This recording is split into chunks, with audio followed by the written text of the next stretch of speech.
मित्रांनो, माझे मार्केट या आपल्या चॅनलमध्ये तुम्हा सर्वांचे स्वागत आहे. पाहूयात आपण येणारा जो आठवडा आहे म्हणजेच 20 ते 24 एप्रिल दरम्यान निफ्टी, बँक निफ्टी आणि एक महत्त्वाचा जो इंडेक्स आहे, जो सध्याला सगळ्यात पॉझिटिव्ह इंडेक्स आपल्याला दिसतो आहे, त्याच्या महत्त्वाच्या लेवल काय असू शकतात. पहा, आत्ता सध्याचं जे काही कामकाज आहे ना, ते मोस्टली डिपेंडंट आहे न्यूजवरती. म्हणजे जे काही तात्या बोलतील, म्हणजे ट्रम्प तात्या जे काही बोलतील ना, त्यावरती बऱ्यापैकी मूवमेंट आपल्याला पाहायला मिळते. म्हणजे शुक्रवारचं जे सेशन आहे, एक चांगलं सेशन आपण पाहिलं आणि क्लोजिंगसुद्धा एक चांगलं 300च्या वरती जाऊन मार्केटमध्ये क्लोजिंग 350च्या आसपास पाहायला मिळालं. पण जे आपण डिस्कस केलं, तर महत्त्वाचा रेजिस्टन्स अजूनही त्याच्या वरती आहे, जो की आपल्याला 450च्या आसपास आहे. जो 50 डे EMA जो ज्याला आपण म्हणतो 50 डे मूव्हिंग ॲव्हरेज म्हणा, EMA नाही की तो सिम्पल मूव्हिंग ॲव्हरेज आहे. तर तो 50 डे मूव्हिंग ॲव्हरेज जे आहे ना, ते 430च्या आसपास आहे. आता हा एक महत्त्वाचा रेजिस्टन्स आहे. इथेही तुम्हाला तो रेजिस्टन्स दिसतो, त्याच्यावरतीच एक चांगली अपसाईड आपल्याला पाहायला मिळणार आहे. बरोबर, त्याच्याबरोबर महत्त्वाच्या काही टेक्निकल लेवल आहेत. त्या अगोदर आपण ग्लोबल काय चालू आहे ते थोडक्यात पाहूयात आणि मग आपल्या ज्या टेक्निकल लेवल आहेत त्या पाहूयात. ग्लोबली सगळे जे इंडेक्स आहेत, स्पेशली अमेरिकन जे इंडेक्स आहे, मग तो डाऊ असेल किंवा नॅसडॅक असेल, जवळजवळ पुन्हा ते नवीन हायच्या आसपास पोहोचलेले आहेत. काही नवीन हाय बनवलेले आहे किंवा काही सगळे बुलिश आहेत. त्या तुलनेमध्ये आपला इंडेक्स जास्त खाली आहे. जर इथून तुम्ही काउंट केलं तर जवळजवळ 4000 पॉईंटचा फॉल आपण आपल्या इंडेक्समध्ये पाहिलेला आहे. आणि झाले काय, गेल्या 2 ते 2.5 आठवड्यात म्हणजे, आणि त्यामध्येही आपले बरेचशा सुट्टे आलेले आहेत. आपण जवळजवळ 2000 पॉईंट, खरं तर 2100 आहे पण आपण राऊंड फिगर पुढे 2000 पॉईंट रिकवर झालेलो आहोत. म्हणजे जर तुम्ही फिबोनाची रिट्रेसमेंट लावली तर तुमच्या लक्षात काय येईल, आपण 50% वरती उभे आहोत. म्हणजे जो काय फॉल झाला त्याच्यानंतरची जी रिट्रेसमेंट आहे ती 50% झालेली आहे आणि ती 280च्या आसपास आहे. त्याच्यावरती आपण क्लोज झालेलो आहोत. म्हणजे याच्यावरती जी इम्पॉर्टंट लेवल राहते ना, ती आहे आपल्यासाठी 24,750, जे की 61% पॉईंटची रिट्रेसमेंट आहे ना, ती तिथे आपली कंप्लीट होणार आहे. पण त्या अगोदर समजून घेण्यासारख्या गोष्टी काय आहेत, की काय सिनेरिओ बनतोय. पहा, शुक्रवारी आपलं मार्केट बंद झाल्याच्या नंतर काही ट्विट आले की अमेरिका आणि इराणमध्ये सीज फायर होतं आहे. सगळ्यात महत्त्वाचं हॉर्मुज जे आहे ते ओपन होत आहे. हॉर्मुज ओपन आहे, जिथून सगळ्या शिप येऊ जाऊ शकतात. पण त्याच्यानंतर म्हणजे त्या न्यूजचा इम्पॅक्ट असा झाला की जवळजवळ 12 ते 13% आपल्याला क्रूडमध्ये फॉल पाहायला मिळाला. 12 ते 13% क्रूड डाऊन झालं. 2 ते 3% आपल्याला निफ्टीवरती जाताना पाहायला मिळाली. नंतर अगदी 24,850 गिफ्ट निफ्टी जाताना पाहायला मिळाली. बाकी डाऊ जवळजवळ 1200 पॉईंट प्लस होता, नॅसडॅक प्लस होता. सगळे आशियन मार्केट असतील किंवा इतर युरोपियन मार्केट असतील, फ्युचर्स ऑब्वियसली ते वरती आपल्याला पाहायला मिळाले. पण त्यानंतर पुन्हा काय झालं, काही वेळातच किंवा काही तासानंतर ट्रम्प त्यानंतर पुन्हा ट्विट आलं की आम्ही ब्लॉकेट सुरू ठेवणार आहे. म्हणजे हॉर्मुज एका बाजूने इराणने बंद केलेलं आहे आणि दुसऱ्या बाजूला US ने बंद केलेलं आहे. दुसऱ्या बाजूला इन द सेन्स इराणच्या ज्या शिप येत आहेत इराणच्या बंदरावरून, त्यांना USA अलाउड करत नाही. आणि त्यात वर्स्ट केस काय झाली आहे की इंडियन शिप काही पाठीमागं पाठवलेल्या आहेत, अशा न्यूज सध्याला सर्क्युलेट होत आहेत. मग याचा एक इम्पॅक्ट काय झाला, पुन्हा मार्केटमध्ये थोडं पॅनिक. म्हणजे जे 12-13% क्रूड डाऊन होतं ना, ते जवळजवळ 5 ते 6% पुन्हा रिकवर होताना आपल्याला पाहायला मिळालेलं आहे. तुम्हाला माहिती असेल वीकेंड फ्युचर्स जे आहेत तुम्ही जाऊन चेक करा, 5 ते 6. त्याच्यामध्ये तेवढं व्हॉल्यूम नसतो वगैरे, बऱ्याचशा साऱ्या गोष्टी आहेत की त्यावरती किती तुम्ही विश्वास ठेवू शकता. पण जो ट्रेंड आहे ना, तो दाखवण्यासाठी ते पुरेसं असतं. म्हणजे ते वरती आले. म्हणजे आत्ता जो 300-350 पॉईंट आपल्याला गिफ्ट निफ्टीमध्ये प्लस दिसते, 300 पॉईंट जे प्लस दिसते ना, कदाचित ते 300 पॉईंट उद्या राहतील, नाही राहतील उद्या सकाळी, किंवा जर अजून काही पॉझिटिव्ह आलं की आम्ही तयार आहे. पाठीमागे चर्चाही चालली होती आत्ता या विकेंडला कदाचित इस्लामाबादमध्ये सेकंड राऊंड होऊ शकतो टॉकचा. जर तो सेकंड राऊंड होऊ शकला असता, आता तो कॅन्सल झालेला आहे, पण जर तो होऊ शकला किंवा उद्या परत काही न्यूज आली की तो होणार आहे, तर हे 300चं 500 सुद्धा तुम्हाला पाहायला मिळू शकतात. किंवा पुन्हा एकदा फ्लॅट ओपनिंगच्या दिशेने किंवा थोडंफार गॅप डाऊनची शक्यता थोडी कमी आहे, परंतु फ्लॅट ओपनिंगच्या दिशेने जाऊ शकतात. आता फ्लॅट ओपनिंग वगैरे हे उद्यासाठी चर्चा न करता आपण वीकली अनालिसिस पाहतो, म्हणून ओव्हरऑल स्ट्रक्चर मार्केटचं काय बनू शकतं ते पाहणार आहोत. हे जर असंच चालू राहिलं, म्हणजे USA ज्या पद्धतीने वागतंय किंवा इराण ज्या पद्धतीने वागतंय, बरेच सारे जिओपॉलिटिकल गोष्टी आहेत त्या कॉम्प्लिकेटेड आहेत, त्या आपल्याला त्याच्यामध्ये पडायचं नाही आहे. फक्त मार्केटवरती त्याचा काय इम्पॅक्ट होऊ शकतो. जर आता ग्राउंड इन्व्हेजन झालं तरच आपल्याला निगेटिव्ह इम्पॅक्ट मार्केटवरती पाहायला मिळेल आणि हा जो लो आहे तो ब्रेक होताना पाहायला मिळेल. कधी, जर ग्राउंड इन्व्हेजन झालं किंवा न्यूक्लिअरची चर्चा झाली तरच. अदरवाईज बाकी सगळ्या गोष्टी मार्केटने कॅश इन केलेल्या आहेत. मार्केटला आता त्याचा जास्त इम्पॅक्ट पडणार नाही. तुम्ही रशिया युक्रेन वॉर पहा, त्याच्या अगोदरची कोविडची परिस्थिती पहा, किंवा इतर ज्या गोष्टी, इंडिया पाकिस्तानचं जे ऑपरेशन सिंदूर झालं ते पहा. मार्केट सुरुवातीला रिॲक्ट करतं फास्ट, स्पेशली आपलं मार्केट. पण त्यानंतर एकदा का मार्केटला या गोष्टी सगळ्या समजून आल्या ना, तर मार्केट निगेटिव्ह तेवढं रिॲक्ट करत नाही. मग तिथून पुढे जे काय असेल ते पॉझिटिव्हली रिॲक्शन आपल्याला मार्केटवरती पाहायला मिळतं, हे लक्षात ठेवायचं. त्याच्यामुळे जर ग्राउंड इन्व्हेजन आणि न्यूक्लिअर या 2 गोष्टी घडल्या तर आणि तरच आपल्याला मार्केटमध्ये मोठा फॉल पाहायला मिळेल. रनिंग करेक्शन किंवा थोडं साईडवेज जाऊ शकतं, एखाद्या दिवसाचं पॅनिक सेलिंग थोडंफार पाहायला मिळेल, पण कंटिन्युअस हा जो फॉल आपण पाहिला ना तसा फॉल येण्याची शक्यता थोडी कमी आहे, हे लक्षात घ्यायचं आहे. आणि जर काही पॉझिटिव्ह न्यूज आले ना तर मग आपण ज्या वरच्या लेवल आहेत त्या ब्रेक होऊन नवीन हाय, थोडं धाडसाचं आहे आत्ताच बोलणं, पण आपण नवीन हायच्या दिशेने जाताना पाहू शकतो. लगेच जाणार नाही ते 1-2 दिवसात, पण त्या दिशेची वाटचाल आपली सुरू होणार आहे, हे लक्षात ठेवायचं. जर काही पॉझिटिव्ह आलं किंवा काही निगेटिव्ह न येणं हेच आता सध्याला मार्केटसाठी पॉझिटिव्ह आहे. जर काही निगेटिव्ह न्यूज नाही आली तर मार्केट ते पॉझिटिव्हली घेईल आणि वरती जाईल.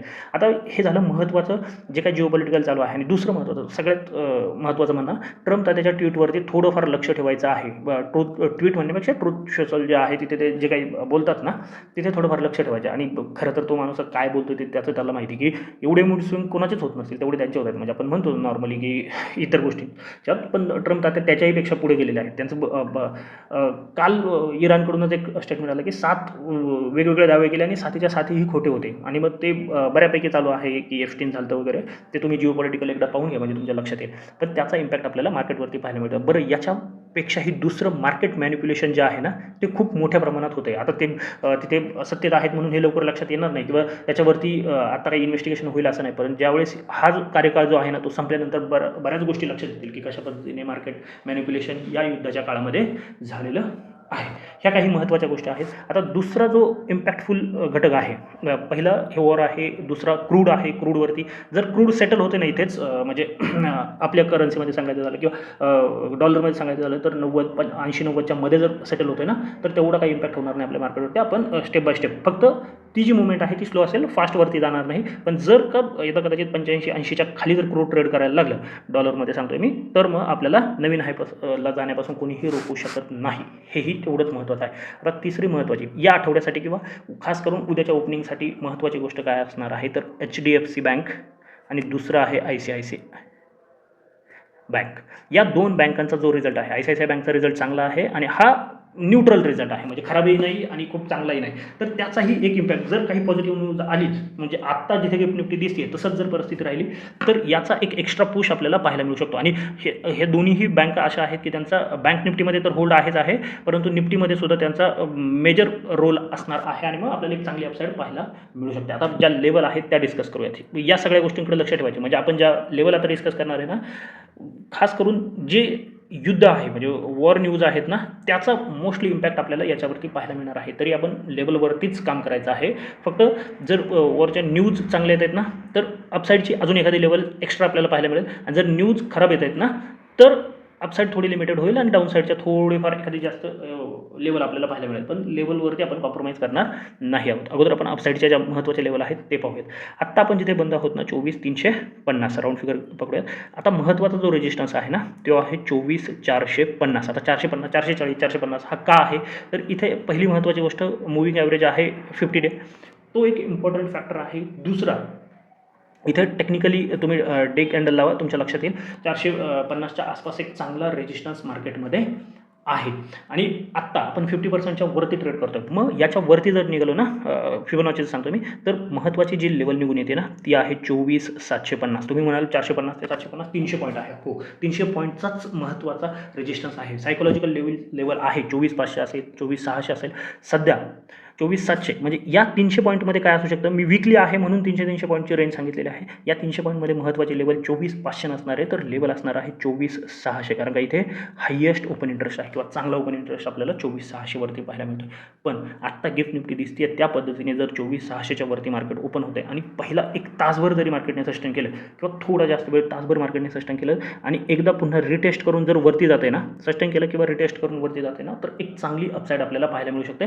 मग आपण 25,000च्या वरती सुद्धा जाऊ शकतो. लेवल मी सांगतो पण 25,000चे. कारण का काय होईल, हा जो ऑप्शन सेलर आहे म्हणजे कॉल सेलर जे आहेत ना ते रिस्कवरती येणार आहेत हे लक्षात ठेवायचं आहे. जसं मार्केट 24,600च्या वरती कामकाज करायला लागेल आणि जर सोमवारचं क्लोजिंग आलं ना तर ते अजून चांगलं होऊ शकतं आणि मग तुम्हाला जी शॉर्ट कवरिंग आपण म्हणतो ना ती एक्सपायरीच्या दिवशी पाहायला मिळू शकते. मग 24,750च्या वरती जी लेवल निघून येते ना 25,000 ही जी सायकोलॉजिकल लेवल आहे तिथे आपण जाऊ शकतो. पण ॲक्च्युअल लेवल जी निघून येते ना ती आहे इथे 25,170च्या आसपास. लेवल कोणते असणार आहे 25,170. म्हणजे जसं तुम्ही 24,750च्या वरती बंद होत आहे ना तर 25,170ची लेवल आपल्यासाठी ओपन होणार आहे आणि ती एक इम्पॉर्टंट लेवल आपल्यासाठी निघून येऊ शकते, हे लक्षात ठेवायचं. कारण का याच्यानंतर जी लेवल आहे ना ती 25,170ची आहे. मग आत्तासाठी आपल्याकडे लेवल महत्त्वाचे कोणते आहे? 24,450 आहे. पण जर ती गॅपअपनी ओपन झाली तर मग काही टेन्शन नाही. पण जर उद्या काही न्यूज खराब आली किंवा काही झालं आणि फ्लॅट ओपनिंग झालं, सोमवारचं ओपनिंग हे फ्लॅट झालं किंवा थोडंफार गॅप डाऊन झालं ना, तर मग 24,450च इम्पॉर्टंट रेजिस्टन्स झोन ज्याला आपण म्हणतो ना, हा इम्पॉर्टंट असणार आहे. पण जर त्याच्यावरती गॅपअप झालं ना, तर मोस्टली हा मग पुन्हा सपोर्टचं काम आपल्यासाठी करू शकतो. पॅनिक न्यूज आली तरी मग 24,450 लेवल मार्केट थांबवू शकतं, हे लक्षात घ्यायचं आहे. आणि मग वरती 750च्या वरती 25,000 सायकोलॉजिकल लेवल आहे, त्याच्यावरती 25,170 या वीकसाठी आपण इथपर्यंत जाताना पाहू शकतो. नॉर्मल सिनेरिओमध्ये जर काहीच पॉझिटिव्ह नाही आलं, आत्ता आहे ती न्यूज राहिली, काही खराब नाही झाली, आत्ता आहे ते त्याच्यापेक्षा खराब नाही झालं तर 25. जर काही पॉझिटिव्ह आलं याच्याहीपेक्षा चांगलं तर 25,350 पर्यंतचा प्रवास आपण या आठवड्यात पाहू शकतो. म्हणजे 1000 पॉईंट निफ्टी एका आठवड्यामध्ये वाढू शकते, हे लक्षात ठेवा. पण जर काही न्यूज खराब आली नाही, टॉप झाले, काही झालं, चांगली पुन्हा सेकंड राऊंडसाठी सगळे तयार झाले ना, तर आपण तिथपर्यंत जाऊ शकतो, हे महत्त्वाचं आहे. आता डाऊन साईड कुठे आहे? आत्ता आपण 24,350ला बंद आहोत. जर उद्या काही खराब न्यूज आली, ग्राउंड इन्व्हेजन झालं किंवा काही खराब नाही येतात, जे आहे ते आम्ही बोलणार नाही आणि ब्लॉकेड आहे तसंच ठेवू, तर महत्त्वाचा जो सपोर्ट असेल मार्केटसाठी तो आहे 24,080. दूर आहे पण तोच असणार आहे. महत्त्वाचा जो सपोर्ट असणार आहे तो आहे 24,080. इथपर्यंत मार्केट आपल्याला जाताना पाहायला मिळू शकतं. जोपर्यंत 24,080च्या खाली जात नाही ना, तोपर्यंत डिरेक्शनल सेलिंग बनत नाही. म्हणजे पोझिशनल सेल ज्यांना करायचे आहे ना ते बनत नाही. आत्ता इथून आपण जवळजवळ 200 पॉईंटवरती आहोत, तिथून 200-250 पॉईंट, पण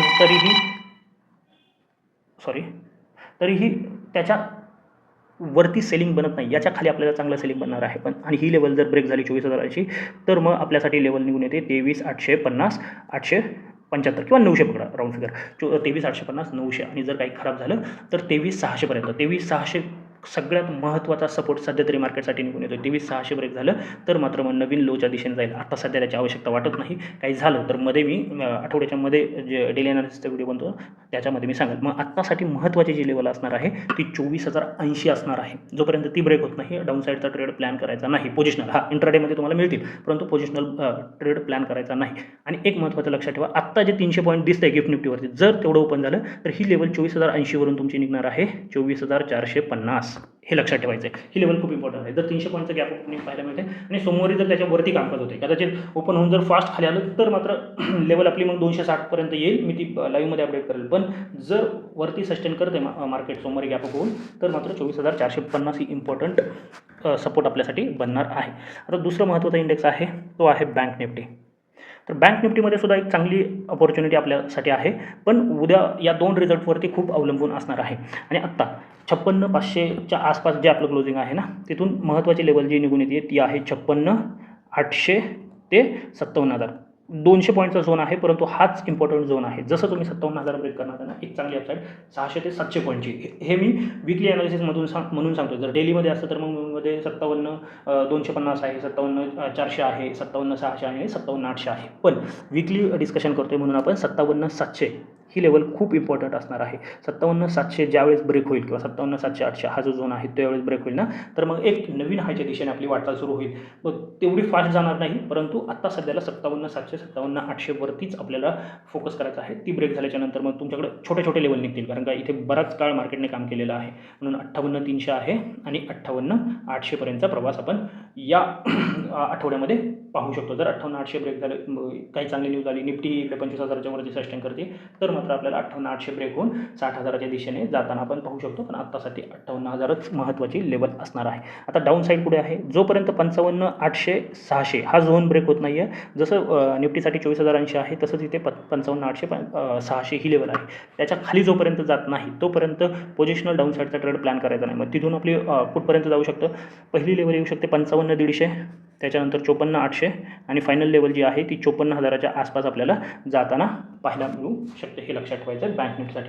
आता मी सुरुवातीला जे सांगितलं होतं महत्त्वाचा जो इंडेक्स आहे निफ्टी आणि बँक निफ्टीपेक्षाही एक इंडेक्स आहे ज्याच्यामध्ये खूप चांगली अपॉर्च्युनिटी आहे आणि या दोघांच्या अगोदर ज्याचा ATH लागू शकतो, ते आहे मिड कॅप. तुम्ही गेल्या काही दिवसापासून पाहिलं असेल जसं BSEमध्ये एक चांगली मुवमेंट आपल्याला येताना पाहायला मिळाली, LNTमध्ये एक चांगली मुवमेंट येताना पाहिली. तसंच आपण मिड कॅपमध्ये सुद्धा एक एक्स्ट्रा ऑर्डिनरी मुवमेंट या 2 आठवड्यामध्ये पाहिलेली आहे. एक्स्ट्रा ऑर्डिनरी काम होतं बाकीच्यांच्या तुलनेमध्ये, म्हणजे हा जर फॉल पाहिला ना तुम्ही, बाकीचे 50% रिकवर झाले, हा जवळजवळ 70 to 80% रिकवर आपल्याला होताना पाहायला मिळालेला आहे.